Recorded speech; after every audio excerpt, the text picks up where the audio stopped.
Hello my dear friends, अगर ना चाहते हुए भी मन में अश्लील विचार आते हैं तो बुद्ध की ये कहानी आपके विचारों को बदल सकती है।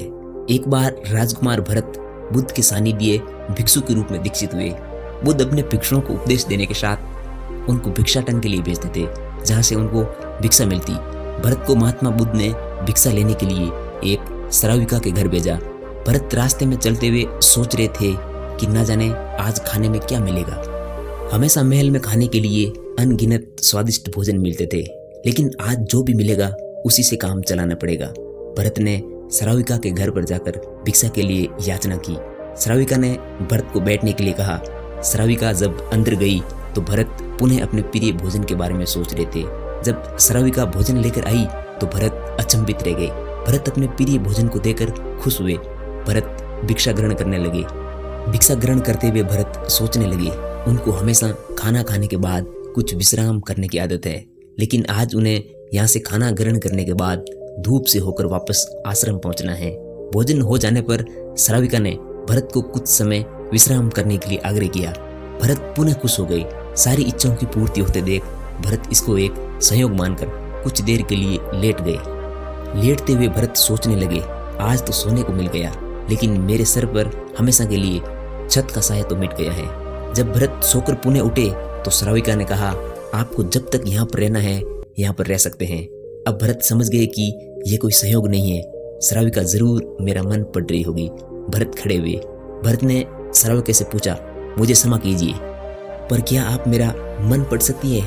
आप ये सब कैसे कर लेती है? श्राविका ने कहा, शुरू में मेरे लिए यह कठिन था, लेकिन मैंने खुद के विचारों को देखना शुरू किया।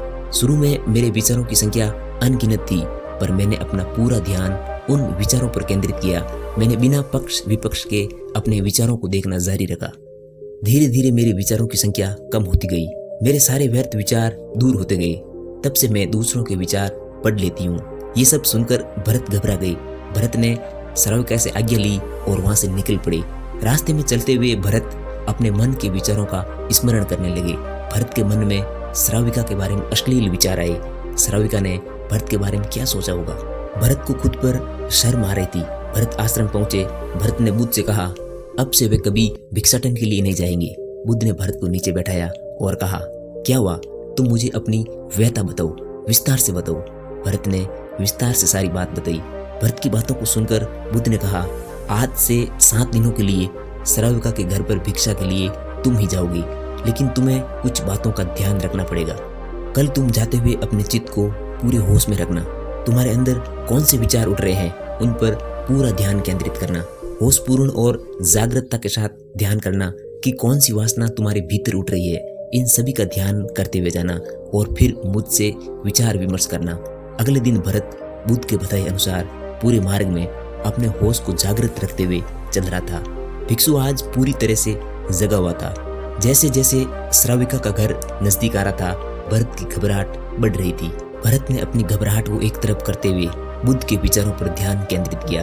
जब भरत श्राविका के घर पर पहुंचा तो उसके दिमाग में केवल एक सन्नाटा था, जिसके भीतर कोई वासना नहीं, कोई कामना नहीं, ना कुछ अच्छा पाने की इच्छा थी। भिक्षु भरत ने भिक्षा ली, ग्रहण की और वहां से वापस निकल गया।